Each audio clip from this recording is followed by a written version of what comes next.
So, 3 money mistakes to avoid right when you get out of college and get your first job and you feel like you have money to blow. Let's get started. Before we even get started, actually, we should talk about credit card debt and how you should just never have it. It's a foundational rule in personal finance. Never hold a balance on your credit card. That's not even part of these 3 huge mistakes because that's the biggest mistake or one of the biggest mistakes of all. Just don't do it. Okay, so with that in mind, let's get started. I want to take you back to when I graduated. When I first graduated college, I immediately took a backpacking solo trip to Europe, which was the time of my life, had an amazing time. And you might think I would say this is a big money mistake, but I think it was the best money that I've ever spent, actually. So wanted to throw that out there. Not a money mistake in my eyes, but something to keep in mind. I did spend, $5-7 grand, so it wasn't cheap, but well, if you have the money to spend at that point, maybe you should think about it. So once I get back into LA after my backpacking solo trip through Europe, I did make a lot of money mistakes when I got my first job. The main first one, so I had this lease when I was throughout the college. It was a very cheap car, cheap lease, so it wasn't horrible, but it was still a lease, and it was coming up to the end of the lease, and my idea was when I had all this money, this new job, I got this idea that, I deserve this new car, and I was going to lease, this Subaru Crosstrek. And I did, and I loved it. Yes, it was all-wheel drive, plenty of room for camping, and, had a sunroof and everything that I wanted. But ultimately, it was also $230 a month. And not only was it $230 a month just for the car payment, it was $160 per month for insurance and another $100 or so for gas per month. So ultimately, all in, I was like $500 a month for this lease car, which was just too high. In the beginning, I loved it because it was brand new and I didn't really think about money that much. I was making at the time like $55,000 a year in LA, which before taxes is not that much at all, and it goes really, really quick. But when you're just getting into that new job, you feel like, I have all this money that's coming my way. It'll be fine. Like, I'll figure it out. But once I did figure it out and figured out that it was too much money after reading some books and blog posts about biking to work and not spending so much money on your car, I basically realized that I needed to change, and I needed to make a change quick. So because it was a lease, though, often those can be really difficult to get out of. Luckily for me, because the Subaru Crosstrek, that model, and Subarus in general, probably in Toyota, some of these brands that are really, really high in demand, I was able to take my lease straight to CarMax and sell it sell it to them for more than I actually owed. So I owed I don't remember the exact numbers, but it was like $21,500, and they bought it for like $22,000. So I was able to get like $400 or $500 back from just selling the lease out and being done with it. And I said, and it was a big decision to make, but I went through with it, focused on personal finance and reaching goals with money at the time. So I sold it and was done with it. Then I went carless in LA for 2 months. Luckily, and I'll get to this in the next money mistake, but luckily I was living close to work, so I was able to bike to work every day. So I tried that for 2 months. Eventually realized that, I should just get a car. But instead of getting a new lease or anything fancy, I just bought probably one of the most financially responsible cars that you can get, a Toyota Corolla. It was 2006 with low miles, so it was like 10 years old. And since then I've had no car payment, and it's been amazing. So I had no car payment, and I bought it for $5,500 in cash, and just got done with, was done with it, no car payment. Not only did I have no car payment, but insurance was way down. So the insurance, instead of $160 with the lease, it was it's been like $200 for 6 months. So like $35 a month, basically. And then since I live close, I also continued biking to work. And here where I am in San Francisco now, I also bike to work. I'm only 2 miles away.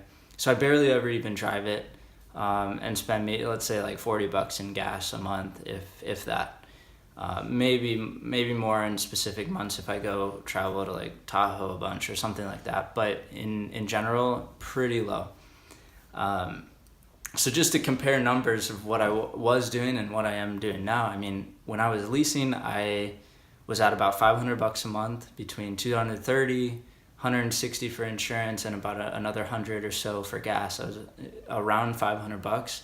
And now what I'm at is zero car payment. I have like registration and stuff, but over the year, it's not that much. So zero car payment. Gas is, let's say, $40-$50, and insurance is $35 a month. So I'm under $100 a month for car expenses, which has been a really, really huge wealth building tool. If you don't focus or care as much about how you look with the car. Okay, so number two, big money mistake that I made. When I first got my job out of college, I was living with a friend, renting a room, which was great. I was paying like $800 or $1,000 a month, and that was awesome. And then, after a few months in working, I was getting a paycheck, and I was like, all right, well, I deserve this. I have graduated college. I'm in my job. I'm in a career. Like, I should be living alone. I should have my own apartment. And while it was amazing, and I loved it, I got this apartment, this 1-bedroom. Luckily, the one mistake that I didn't make was it was close to work. It was only 2 miles away. But I got this apartment for $1,525, and which was a lot. I mean, ultimately, like $55,000, and when you subtract taxes and all that, like I was looking at like $3,200-ish a month that I was getting. So $1,500 was basically half. And it was $1,525 in the beginning. A year later, it's $1,570 because they raised it. And then with Wi-Fi, utilities, all of the stuff, it was probably around $1,700 total. And so, that was more than 50% of my monthly income, which is just a big mistake. Try not to do that. What I should have done, and I ended up not doing it because I kind of got the idea that I was going to be moving up to San Francisco when I realized it. So I just let it run out, as I didn't try to make a big change right before I was going to move. But what I should have done in the beginning, if I would have known, been smarter, I should have just lived close to work, but I should have just rented a room from somebody for probably about $1,000 or $1,100. And I would have saved $600 a month. And $600 a month when you're making $3,200 a month is amazing. That's a lot of money. So between the car and the housing right there, I was looking at a savings of what $600 and $400. That's $1,000 right there. And then so those are the two big ones. Third huge mistake is, and you might have guessed it, it's just eating out too much and not meal prepping. So when I got into my first job, you're in LA, you're like, oh, there's so many great restaurants to eat at and try at. And you just don't, you feel like, oh, now I'm a grown up. Like, I'll just buy my lunch at work, like whatever. I don't need to be making my lunch, and I want to try all these new things and spend the money that I don't really have. But that was the philosophy at the time. So I was spending $400 a month at restaurants, eating out. When I didn't meal prep, in a week, if you go out 5 days a week for work and eat lunches, that's usually $10 each time. That's $50. That's $200 a month. So that's $600, and then you have $200 in groceries or whatever it is. You can just rack up the money spending on food. And at first, I don't think I was actually at $800, but I was probably averaging around $600 a month spending on restaurants and food and groceries. when I started to realize this, I became really, really into meal prepping. And I was meal prepping usually twice per week. I would meal prep like on Sunday night. That would get me to Wednesday, and then I would cook a bunch of stuff on Wednesday or maybe Thursday night after work, and that would get me through the rest of the week. And by doing that, I was able to save a lot of money. I mean, I think I was usually spending, instead of 600, like 300 per month, just by eating out at restaurants less for dinner, and then bringing all of my work lunches, or my lunches to work, and not spending the $50 a week or whatever it was. So yeah, those are 3 main money mistakes to avoid when you get out of college and when you get your first job. I mean, really, they're money mistakes at any point in your career or life.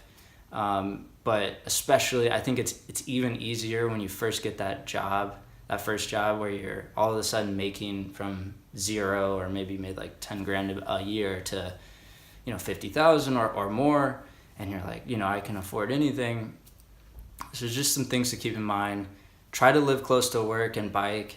Try not to lease a car. Just buy something used with cash that's dependable and reliable. Don't go for the fancy 1-bedroom apartment by yourself. Just live like a student until you're like 28, 30. You're going to save so much money. And yeah, when you are 30, you should be able to, maybe you'll be really into saving even more, but you could at that point really just get a nice place when you're ready and when you have a good foundation built up of wealth. Yeah, so thanks for tuning in. If you want, subscribe, that would be great.